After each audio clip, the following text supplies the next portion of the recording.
What ho, it's your boy Jack Slack, Fights Gone By podcast episode 170.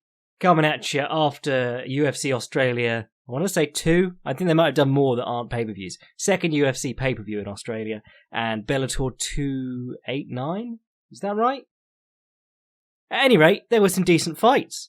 Only a couple of pieces of news today, so we'll do that and we'll get that out of the way before we jump in. First piece of news, pretty much the only piece of news this week, is that Cain Velasquez turned up on WWE SmackDown, but then who didn't? Because it was the new one that they were doing on Fox. Was it SmackDown or Raw? Can't remember which. But basically, they had Brock Lesnar squish Kofi Kingston for the title, get the belt back on Brock. They had Rey Mysterio come out with some dude who no one knew.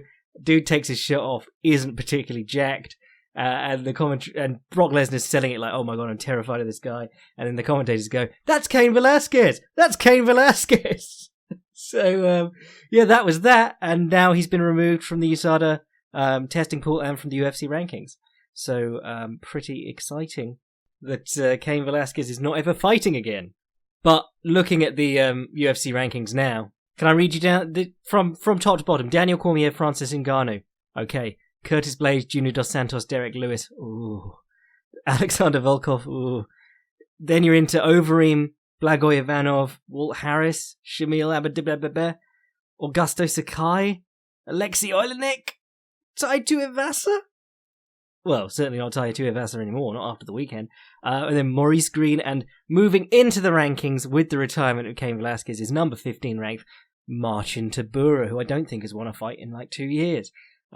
Fucking hell, shut down the heavyweight division is the lesson here. But that first episode of Raw or SmackDown, whatever it was on Fox, they had everyone turning up. Tyson Fury turned up, jumped the barrier, was wearing a suit with no shirt underneath, and no belt, because when they filmed it from the back, you realised that his arse crack was out the entire time. But he sold it pretty well. Good on him for showing up. I think The Rock showed up too. They really pumped everything into their debut on TV. Or on whatever channel it was, Fox, I think. At any rate, you would think that Cain would get a little bit more jacked to go pro wrestle, but he didn't. He just looked really out of place.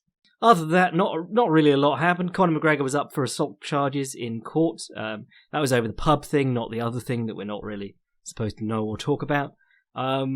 There was an official card released for Rizin 19, and it's shite, is the summary. Well, it's not shite. I mean, he's got some decent fights on. He's got a tournament. You know, a lightweight tournament can never be bad, in my humble opinion. Even Bellator could put on a good lightweight tournament. But you got Roberto Satoshi Souza, who we're all psyched about in there against Johnny Case. You got Patricky, the worst pitbull, against Tatsuya Kawajiri. Going to get a nice easy knockout there. Luis Gustavo versus Hiroto Uesako. And Tafik Musaya versus Damian Brown. Not too bad. But it's pretty cool that they got Pitbull in there to get against the oldest, chinniest man in the tournament. That's pretty much working with Scott Coker. That's what that does. You expect him to give you stuff back, and he doesn't. He just wants to use your people to build up his lesser Pitbull. And then, your main event for that card is Jiri Prochazka, who we all kind of like. But we recognise is not really even near top 15 in the world, probably. And he's against Fabio Maldonado, who's a bum even in the regional sense of bum. That's your main event. And then in your co-main, you got Kai Asakura versus Ulka Sasaki. Kai Asakura should be the bantamweight champion because he knocked out Kyoji. But because of Japan, it was a non-title fight. So he's now waiting for another go at Kyoji's title, but going to fight someone else in the meantime because, it's stupid. And then you got Seohei Ham versus Miyu Yamamoto. Fun enough. Everyone's convinced that that Ham Delay is going to murder her. But, we'll see. And Rena versus some other lass. So, not a great card if we're honest. But really continuing the theme of Rizin, just losing a lot of its luster as the guys who were propping up, nostalgia like Krokop just cannot fight anymore because they're having strokes. And they're going to be doing this one with Bellator on New Year's Eve with Rampage and Fedor as the main event, try and get a little bit of that, I don't know, sad act passion is what I call it. The people who are like, oh, I wish it was 2004. Anyway, let's look at these cards from the weekend. Obviously, Bit depressed about the main event. I think everyone is because everyone loves Robert Whittaker. But, one boy has to fall for another boy to rise. That's the rule. When all the people in the title contention are your boys from back when, because I pick them so well early. They do that well later on. And everyone ends up being a champ. No, it's not true at all. Though Dan Hooker did well, and I've had him pegged as a boy for a while. Pegged. Ooh, not a good choice of words there. But... yeah, I've had him picked as a boy for a while, and he did well. And then, not really any boy-making performances on this card, but certainly some fun stuff. Let's go from bottom to top. Khalid Taha, was it Taha? I swear they were saying like tougher on the commentary, but against Bruno Silva. Anyone who has a beard without a moustache, you either look Amish or you look mentally impaired somehow, and this guy managed to do both. But it's becoming a very popular look. Like, everyone wants to look like Khabib. And I think in Dagestan it is a cultural thing. But God knows why everyone else is rocking the chin strap and no moustache. Joe Schilling was doing it at the weekend. Bruno Silva was doing it here. But this fight was fun enough. Back and forward. Some interesting stuff. Not really huge amounts to note. Nice submission finish at the end of round 3. It was okay. Then you had Ji Yun Kim versus Nadia Kassem. All right, but nice body shots to finish. If there's one thing I'm always saying, women should kick more, elbow more, knee more, and throw body shots. Just stop punching people in the head because you're not knocking them out. And this was good, yeah. She walked her right into the punches. I thought Kassem looked a good bit smaller, or certainly less physical, though she did throw the lass with double overhooks right from the start, which is one that can backfire very, very quickly. Like, it's one thing to watch John Jones do it to someone. You go, damn, that guy's got good wrestling. But I've seen so many people who don't have that level of wrestling attempt it and then just land in mount with, like, double overhooks. And then you have to start, like, trying to bridge the guy off. Megan Anderson versus Zara Fan. Finally found a lass who can lose to Megan Anderson because she was on a 2-fight skid, 3-fight skid. Can't remember what it was. But she never won in the UFC. Oh, no, she did win. She won a fight by toe to the eye against Kat Zingano. Zingano, rather. But yeah, she got out-wrestled by Holly Holm and just manhandled by Felicia Spencer, which was hilarious. So they finally found her this lass who looked like she didn't know anything, really. She got taken down, mounted, and then was trying to, like, sit up. And then she did succeed in sitting up and turning Megan Anderson over. Which really just made Megan Anderson look bad. Megan Anderson triangled her with her own hand trapped in the triangle, and I couldn't work out if that was a really clever thing, because you see some guys put their own fist into the triangle and things like that to tighten up space that would otherwise be there, and finish triangles that they can't get as tight as they would like, or get the angle on. I think Keenan versus Gary Tonin back in the BJJ Kumite, he finishes the triangle with his free fist shoved into Gary Tonin's neck as he's pulling back down on the back of his head with the other hand. Or like Jeremiah Vance is hitting all these triangles from like the bottom of side control, and he does it by using his forearm in the triangle too. But I couldn't work out if it was because she was doing it, to tighten up the triangle, or because she was bad, because it looked like she was trying to get it out. She's like, oh no, I've got my own arm caught in the triangle. But yeah, neither of these lasses was fighting much like an athlete or a professional fighter. It was not great. That division is fucked, but as someone pointed out to me on Twitter, Megan Anderson is now in position where she is one Nunes retirement away from being featherweight champion of the world. Brad Riddell versus Jamie Malarkey. This fight was tons of fun. If you haven't watched this one, this is going to be one of about 2 fights I recommend from this weekend. Well, I mean, there was other good stuff on, but I've got 2 big gorilla thumbs up recommendations I'm going to give you, and one of them was this fight, because Brad Riddell looked like he had Jamie Malarkey completely sussed, and Jamie Malarkey never looked like he changed it and worked it out, but did always look like he was in there and actually doing stuff. Brad Riddell was doing good striking. He was fighting quite square a lot of the time, using a lot of his right hand to check Malarkey's lead hand. I think Malarkey had Ross Pearson in his corner, which was an interesting one.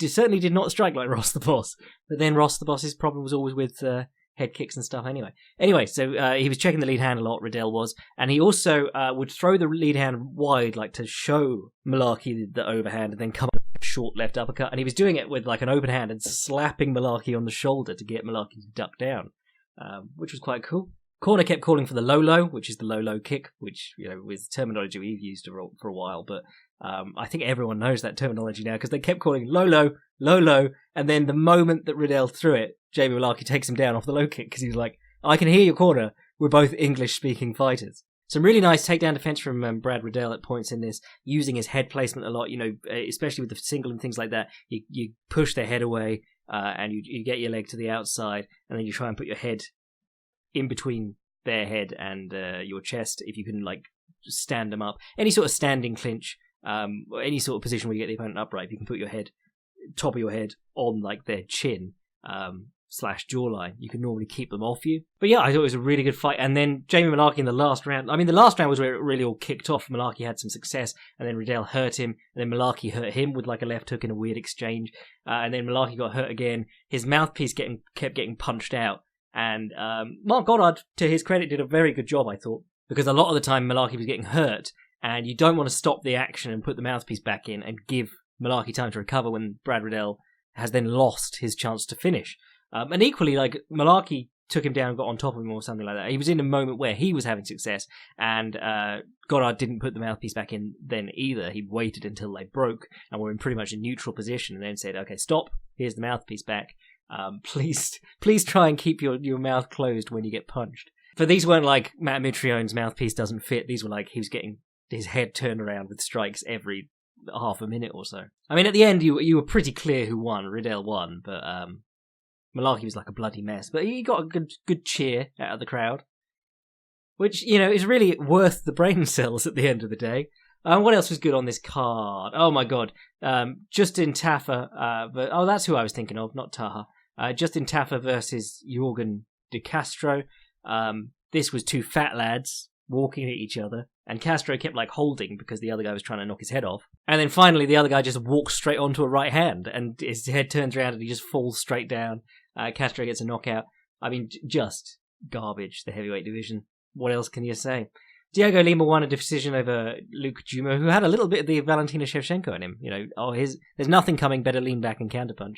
And then the decision was very strange, because I don't think I saw anyone really score it for Luke Jumo, except for one of the judges who was there. So Diego Lima won, and he's still going to appeal the decision just to embarrass the commission. Though they could always go, yeah, we're actually overturning the fight, it's going to be a no contest now. Sergey Spivak versus Tai Tuivasa. Fucking hell, lads, this was bad. Tai Tuivasa did well with the low kick and his usual punches and stuff, the stuff he does. And I thought his first get up was good too. Sergey Spivak took him down, and he got on a hand, scooched to the cage, stood up on the cage wall, or the fence if you're nasty. But he kept getting taken down with a headlock, like women's MMA head and arm. And then they'd spend a long time in the headlock on the mat, where Tai Tuivasa was turning to his belly, almost taking Spivak's back. And Spivak wasn't letting go because he's a 265-pound heavyweight. Well, he's not 265 pounds. He's a big, strong heavyweight. So he's like, I'm not letting go. So you got this positional stalemate, and then they'd get up to the feet and break.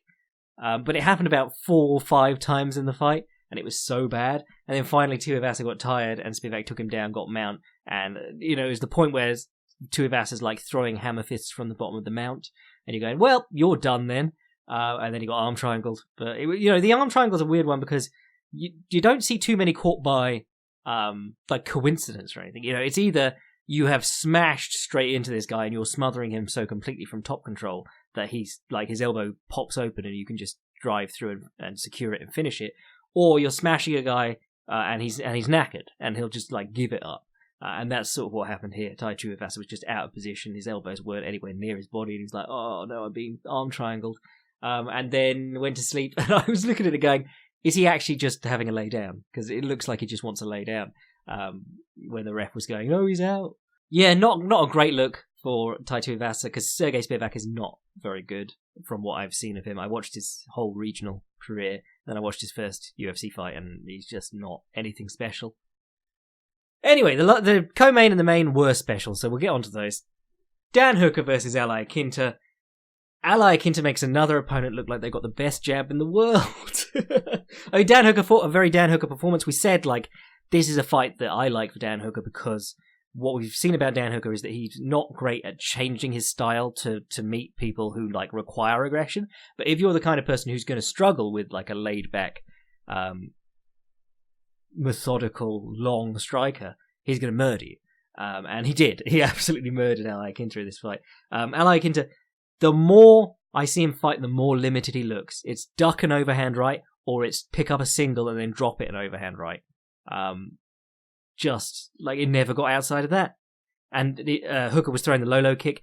Iaquinta had to change his stance for half the fight because he couldn't deal with the low kick. Got his face punched a lot. It was a really nice moment in, I think it was round 2 when he dropped him. Was it dropped him or just stunned him? But Iaquinta threw something. Dan Hooker went in as if to counter with a right body punch. And then I think he thought better of it because then he paused for a second and then threw it to the head. And I, as a viewer, was convinced that punch was going to the body. And Iaquinta was obviously convinced too because it cracked him in the head and wobbled him. Really, the only good moment for Iaquinta in this fight was when he was in on that single along the fence and it looked like Dan Hooker was perfectly sprawled out. He was doing a very good job of like holding one ankle and getting side on so that he could drop those elbows into the side of the head. But Iaquinta did do a cool little duck into what DC called an Iranian, but I call an Iranian because it's Iran, not Iran, or Iran if you're feeling very proper. But an Iranian is where you're in on the single or the double, where you're going for a shot and you're basically on the mat and you pop your head between their legs and you pick them up. I think Chris Weidman versus Anderson Silva, you often end up coming out the back. I believe it's called an Iranian because a lot of the Iranian wrestlers came and started finishing with it. It's like the Turk. It's called the Turk because one year the Turkish team turned up at the Olympics and they were all doing it. But yeah, the summary of this was like, and the other thing was like, Iaquinta was not the way he was. Well, we're going to get into this with Robert Whittaker in a minute, but the way he was fighting did not suit the things that he wanted to do. So the corner were going, go on, get in on him, and you either when you're dealing with first a reach and range and height disadvantage, but secondly a control of distance disadvantage because that's reach, range, and height. Well, range is a product of reach and height, but range, height, reach advantages are like an add-on to control of distance. If you can't control the distance, they're worth fuck all. Like someone commented on the Filthy Casual's Guide to Israel Adesanya just before this fight, this lad's only got height. That's all. He wouldn't be anything special without it. It's just like, oh great, tell me more about why Stefan Struve isn't the best heavyweight in the world. It's control of distance that really allows you to use that. When you've got a guy who's controlling the distance like that, you either have to find ways to force yourself in on him, so you have to cut the cage and find ways to get in as the aggressor, or you have to take a step back and make them come to you and be a bit more patient and convince them to give up their range. So they step in and then you duck under or you slip inside or whatever and start hammering them before they can get back in position. I'm trying to think of some good examples of both of those. I mean, Tyson's the obvious one for the getting in on someone, or Joe Frazier. But Manny Pacquiao, when he was beating up much bigger guys, he used to make them come to him and overstep. Or Lyoto Machida versus John Jones is another great one. Machida controlled the distance so it was even longer than what Jones normally likes, and then Jones would step in to meet him and he'd try and step up the centre of the counter. But Iaquinta was doing things like he'd chase him with a stepping right hand or a high kick at one point, and then he'd jog backwards to the centre of the cage. And you go, no, you've got him moving backwards. Continue, follow him towards the cage, because when he hits the cage, he's going to have to change direction, and then you're going to be in range for a moment. It was very, it didn't go with what he was trying to do. But really, like I've been saying this for a while, Iaquinta got very overranked. It's a weird situation where he has Kevin Lee's number. Kevin Lee beat a couple of top guys. Iaquinta only really beat Kevin Lee. So he rode his momentum up. It's like Nate Diaz is now number 6 welterweight in the world because he beat Anthony Pettis, who beat Wonderboy, who'd beaten everyone in the division. So, you can have one guy's number but not be one of the best in the world. And that division, lightweight, is so deep that I don't think that Iaquinta is one of the top 10 in the world. But he was ranked number 6 going into this. But great for Dan Hooker. He's now top 10. Was he top 10 before? He's certainly proven that he's very much in the top end of the division. Just don't take that rematch with Barboza at any point. Paul Felder would be a good fight for him, actually. That'd be a good, entertaining scrap, I think. Or I suppose I'd quite like to see Hooker against another wrestler, because you got Habib on the top of the division. I mean, you can't ask Kevin Lee to come back. Well, he's coming back down. Apparently he's going to fight Gillespie. But, hold on, let me pull up the rankings. Who you got? You got Habib and Tony. We're assuming they're booked up for the foreseeable future. You got Dustin. He's taking some time off. Connor, never coming back. Justin Gaethje, Don't want him fucking around wasting time. So then we got like Donald Cerrone. Okay, fair enough. That'd be a fun fight.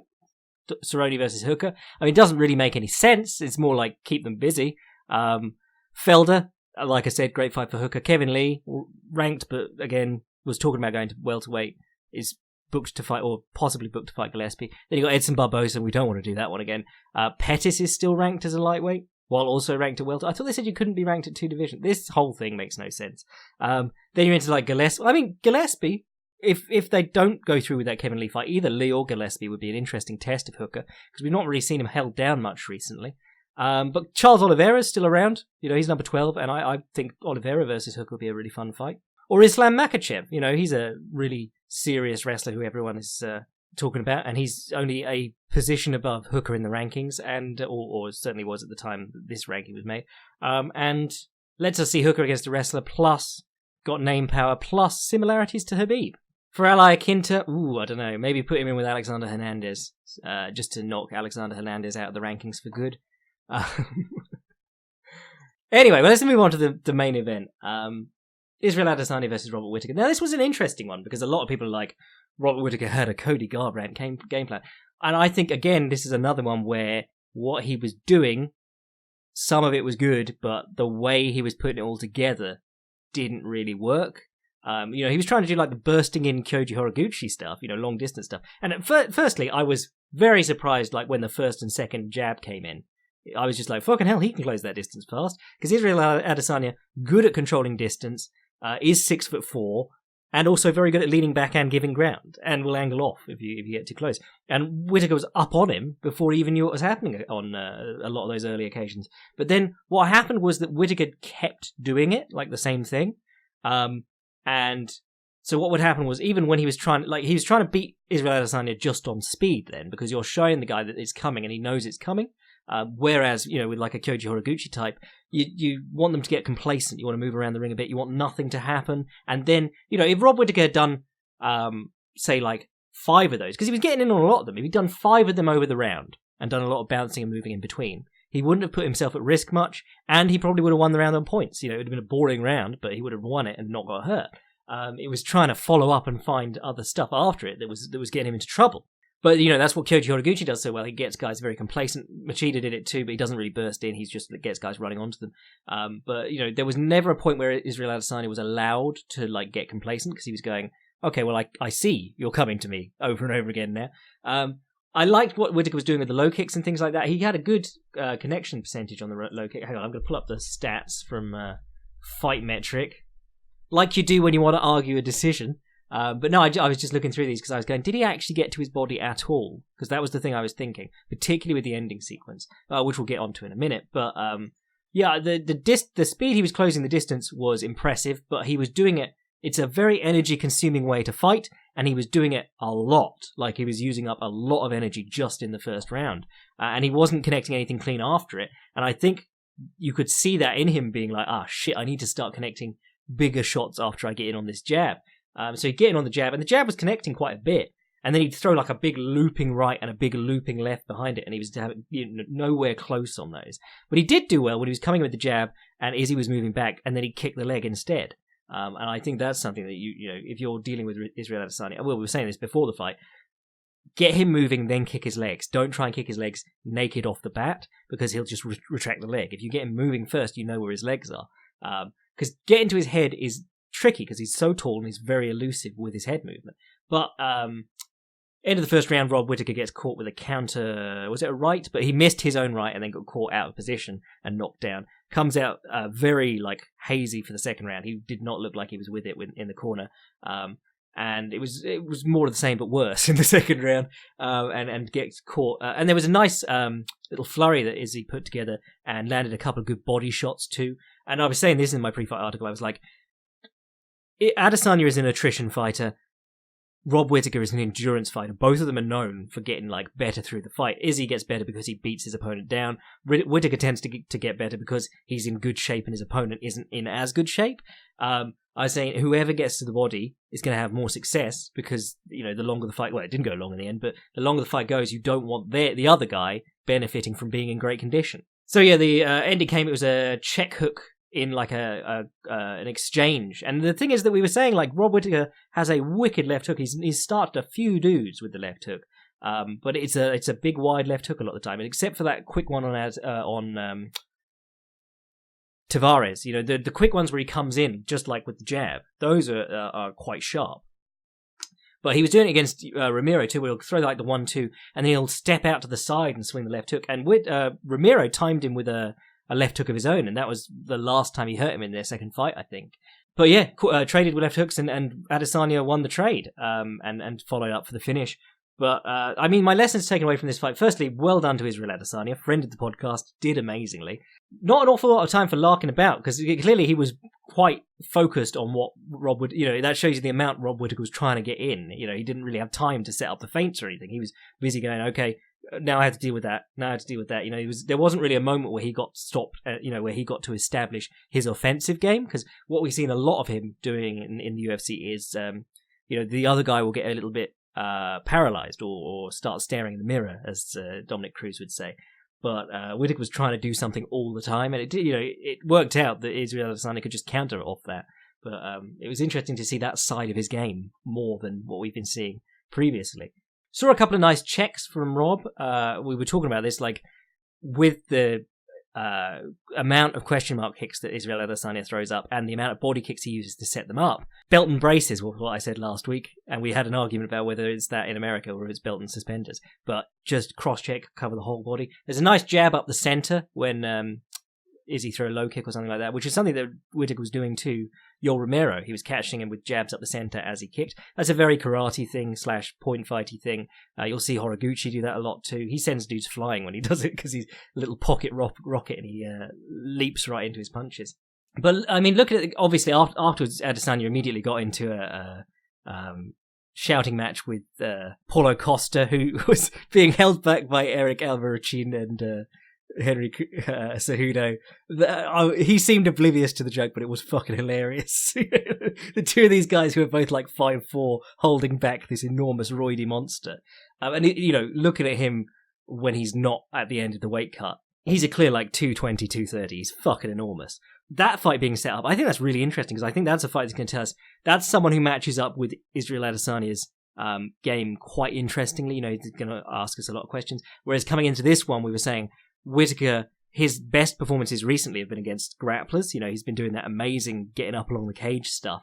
It'd be very interesting to see what he does with another high-level striker, because the last one he fought, well, if you want to count Uriah Hall, and I don't, but the last one he fought was Stephen Thompson, and that was another one where he had a lot of trouble with the distance and the movement. But, I mean, looking at the style that he brought into this one, it's so clear that his striking has changed, Whittaker, because he looked nothing like the Whittaker that fought Stephen Thompson. I think there's a lot of stuff you could do with what he can do to make it more difficult for Adesanya if you get a rematch at some point. But, I mean, that's a little way down the road. We don't even need to consider that. What we do, if you're one of those people who loves both of these fighters but is always sad seeing Rob Whittaker lose, remember that he's younger than Adesanya, which is just bizarre to consider.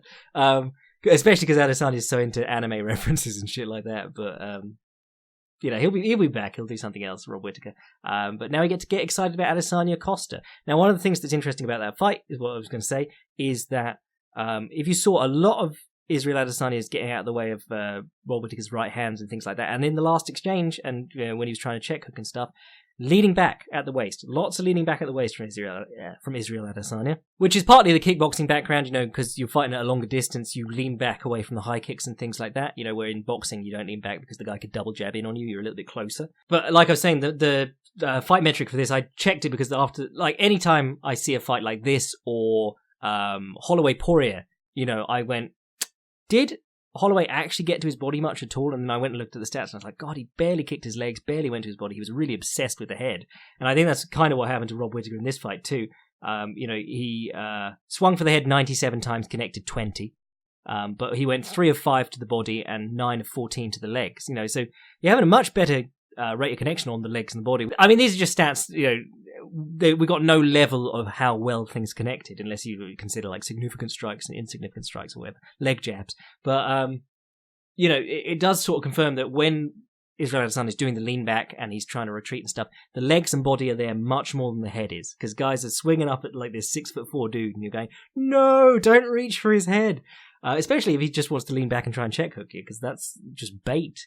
But the thing is, Paulo Costa loves banging the body, loves kicking the body, loves kicking the legs, and he's much, much better. Well, I mean, we haven't seen much of Rob Whittaker cutting the cage, but Paulo Costa routinely cuts the cage. So that's going to be really interesting when we get to see that match.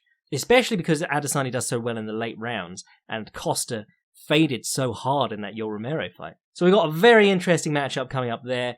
Rest of the middleweight division, I mean, someone sent me a question about it this week, but rest of the middleweight division is looking pretty banging. You've got Jared Cannonier coming out of nowhere. Jack Hermanson, he'll get back on track soon. You got guys like Heinich and Shoeface and people like that coming up. Yeah, it's quite fun. And Uriah Hall actually looking pretty decent again, too. So, once again, congrats to my boy Israel Adesanya. Commiserations to my boy Rob Whittaker. And I will say, when I woke up the next day, because I watched these things the morning after, because I got my croissant being like, Australian event, we get to watch it at croissant time, but no, fucking pay-per-view, so it goes on at like 10:30 a.m. local time there. So, it would be, I think it started 2 a.m. in the UK, so I was like, fuck that. Got up in the morning, saw everyone being like, oh my god, Rob Whittaker, blah, blah, and assumed that it was just a horrendous performance. But it really did fit in with my previous statement about middleweight title fights. The technical level and the stuff they were doing was good and clever. I really enjoyed it. There hasn't been a bad middleweight title fight since Weidman versus Belfort, because that was just sort of like a squash of a man who'd just come off the roids. So middleweight, when 3 years ago, 4 years ago, no, how many years ago was it? Whenever, I was just getting bored of watching Anderson Silva versus Yushin Okami. Yushin Okami, he jabs sometimes. He's a double threat. And now we got this, and I'm like, fucking hell, what's happening? Meanwhile, light heavyweight has been getting worse and worse, so maybe it's just guys getting better at cutting weight. Yeah, not a bad event, I'd say. I mean, hit and miss. There was some shitty fights on there, but things like Malarkey versus Riddell, that excited me out of nowhere. Oh, we're going to mention this Bellator event too. I only really saw a couple off this one, because all of them are about 8 hours long. I watched Goiti Yamauchi submit Sadawad, as Sadawad just sort of like sat in his guard. Sadawad sits in the guard. That was bizarre, watching a dude get armbarred from there. You really don't see him as much as you used to armbars from the guard, because most guys know either stay all the way down or stand up. Like, you shouldn't really be getting armbarred from the guard. And then Tokov won his fight. I can't remember watching that, actually. I'll have to watch that. But Tony Johnson versus Joe Schilling was an interesting one, mainly because I got into an argument with some lad afterwards, this tard on Reddit. I know you all love my beefs, but this guy on Reddit immediately posted it and was like, someone was like, I thought Joe Schilling was supposed to be a great kickboxer, but I only ever see him getting starched. And this guy was like, Joe Schilling was never a great kickboxer. He never went to Thailand, never went to K1, blah, blah, blah, fought the Dutch, blah, blah, blah. And this guy's whole point was like, he never fought anyone good and never fought in the good organizations or against any Dutch people. And I was just like, he's clearly shot now, because he shouldn't be losing fucking kickboxing matches to Hisaki Kato. But he fought Artem Levin, who everyone accepts is awesome. He fought Simon Marcus. He beat both of those guys and then lost other matches to them, but he got wins over them. He beat a very old Keokli, but still Keokli. And he got to the finals of the Glory Last Man Standing tournament, which Alex Pereira went out in the first round of. He's washed now, but he did beat some good guys. And this guy, and then his whole argument was like, oh, and he never fought in K1, and I was like, sorry, what? Who was in K1 in 2014 as a middleweight? Because if you don't know, K1 went bankrupt after Overeem won the K1 Grand Prix. They did one more major Grand Prix, which was the one that Krokop won in Zagreb, where they basically had no good fighters because Glory had all of them. And then K1 basically went underground for a while and came back very recently. It's had all these great Japanese events, and now it's starting to come back as a much bigger presence. But Glory, for quite a while there, was where you went. And also, K1 never big on middleweights. So this, and the other thing is that Glory was started by and owned by people who worked in Golden Glory, which was the Dutch gym. So all the Dutch fighters were in it. This guy just had no idea what he was talking about. If you don't know, Joe Schilling was pretty good. Was he the best ever? Fuck no. But he was pretty good. And you can still see touches of it. He does clever. What he always did was very clever stuff with front kicks. He could set up switch hitting combinations off teeps, and he did those very well. And he's done that even in his Bellator run. Problem is that he can't take a shot anymore, and he was always pretty hittable. So this guy, Tony Johnson, just catches him in the third round. Joe Schilling goes out like a light. And the thing about Schilling is that you know his chin is shot because every time he gets hit with one of these big bombs, he goes limp, and you get that second cracking of the head on the floor. There's none of that stumbling and then fighting to try and get back your guard, but you're completely out of it. You're dazed or whatever. He's literally out, and he is bashing his head the second time on the floor every time he goes down. So that was sad. Get out of it, Joe Schilling. Stop fighting. And fucking Scott Coker, stop booking him. But then the main event was Lorenz Larkin versus Andrei Koreshkov. Lots of people angry about this. I thought the decision was fine, but yeah, first round, Koreshkov wheel kicks him and knocks him down and tries to finish. Second round, Larkin beats the shit out of Koreshkov with his low kick and his oblique kick, and then how did he knock him down again? Can't remember, but he knocked him over and then started beating him up. And then the third round was a bit more back and forth. But it was I said it on my, I posted it on my YouTube community section because I like to try and stay engaged there. I was just watch that fight. It was a bit of a treat. You got all of Larkin's usual looks, you got all of Koreshkov's usual looks. They matched up really interestingly. If they fought 10 times, I think every single one would be a banger. And my response to the whole thing was to go to Twitter and say, Scott Coker, congrats on the great main event. Can we book him for 5 rounds next time, like a big boy promotion would? Because I was just left going wow, 2 more rounds of that would have been awesome. But Lorenz Larkin, if you don't know, I'm a big fan of him. He's one of those, and this was one of those fights where he really did hurt the guy and was trying to finish the guy, but he has so many decisions on his record and things like split decision. You see that and you go, do I really need to watch that? But you do, because it was really fucking good. Anyway, let's do a couple of questions and then we'll get out of here for this week.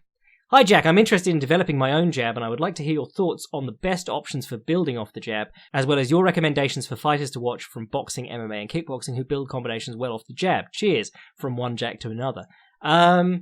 Boxing, I think you can build off the jab or you can use the jab to initiate.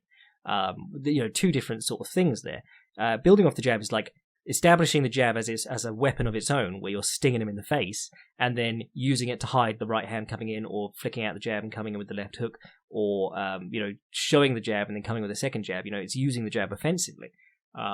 Whereas using the jab to initiate, I would say, is I'm always saying Roberto Duran, but there's lots of people who've done it. Where you flick out the jab. If it hits him in the face, fine, but you're flicking the jab with the intention of already moving your head away from the current position it's in. And maybe changing level or moving in on the opponents most of the time. But you flick the jab and you make a defensive movement immediately afterwards, ready to counterpunch, so that you flick the jab, the opponent's jab will come back almost invariably, and then you either fire the right hand to the body or the right hand over the top, or you come back up with the left hook. And Duran was amazing at that. And another one from amazing building off the jab is Sugar Ray Robinson. He'd establish the jab to the head and the body, and then he'd start hooking off it or throwing the right hand off it. Those are your 2 really good examples of those 2 methods. And the other thing about Duran's thing is that he hurt a lot of guys with 1-2. Izzy does this too. I said this in my Filthy Casuals guide, but when you see someone landing 1-2s at the high level, you should go, how are they landing the 1-2? Because it's the oldest trick in the book, and everyone knows it's coming. So how are you landing the 1-2? You've got to be doing something clever to get people's mind off it. And with Israel Adesanya, it's lots of feints, but with Roberto Duran, it was jab, and then he'd immediately duck inside and hit the body with his right hand and maybe his left hand after, and go into a clinch. So it was jab and move the head, and then counterpunch to the body. And by doing that loads, he could get guys to the point where they'd be reluctant to counterpunch, and if he saw that they weren't reacting, he'd just go 1-2 and hit him straight down the barrel, straight down the center with the right hand. And he hit a lot of dudes that way, like Davey Moore, and he's knocked out tons of dudes, but he hit a lot of guys with hard 1-2s when otherwise he wouldn't have caught them. He'd set them up cleverly by making them reluctant to move without him countering them. I'm a big fan of building the inside low kick off the jab. GSP is a fairly good example of that. He did a lot of that, especially safety leading. He'd jab off to his left slightly, and then he'd start stepping up into the kick as well. And if you do that, if you step to your left slightly and bump up into an inside low kick, you can do. It's quite a popular thing in Kyokushin style karate where you're almost on top of the guy trading low kicks. but you can almost kick into the back of the leg by angling yourself around a little bit. And that also plays into the Peter Ayotte special, which is where you jab and you throw your left high kick over the top of your extended arm. So the guy parries your jab and then you just kick over the top of his forearm. That's how he knocked out. He's knocked out a few guys like that, but Peter Ayotte's knocked out Mighty Mo with that. And that was one of his like flashier methods, because a lot of Peter Ayotte's had an enormous amount of high kick KOs, more than Krokop, more than like anyone. But he wasn't like as flexible and quick as Krokop or any of these like weird taekwondo-y kickers. He was very laboured in a lot of his head kicks. So a lot of it was like he'd get a double collar tie or he'd go into a clinch or something like that, and he'd push the guy away, and as their hands came down, he'd throw the kick up. That was his go-to move. But one of the ones that he actually caught guys out in the open was like jab, jab, jab, step up, high kick. And it worked beautifully. Mighty Mo is the one that he did it to. And he was like 45 when he did it to Mighty Mo. Cheers, other Jack. Hey Jack, Canadian fan here. My question is regarding the hockey fighting tactic I've seen most people use here in Canada, which involves grabbing each other's collar and trading right hands. While it makes sense that hockey players would want to post their hand for proper balance to land shots, people often use them to keep their opponent at range and land shots while on the feet.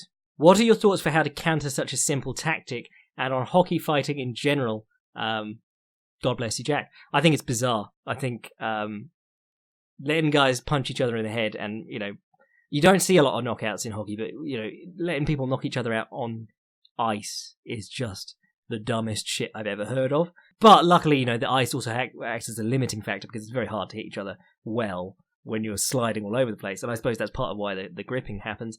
Now, this takes me back to old school karate days, back when like the JKA in the 70s, they all would enter with their combination or whatever, or their lead, and then grab the collar and immediately throw a second reverse punch to the head. And because the collar, you have to, this was when, well, they're still really big on this, but they're really big on like having a big pose afterwards. The punching hand comes back to the hip, other hand out in front of you.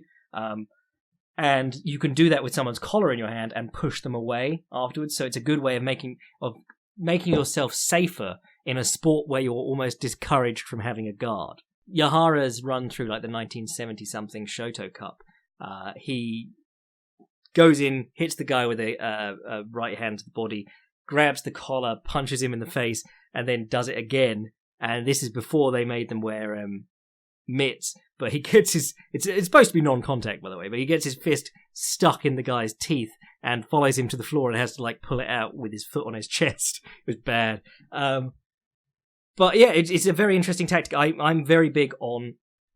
I mean, when I wrote Fighting Karate, I put in a lot of these old like gi grabbing tactics, which are like now a lot of them are illegal under like WKF rules and modern JKA rules, and certainly under Kyokushin rules and things like that. But they're good things to know. Like if you can catch the material behind the tricep, you can turn the opponent.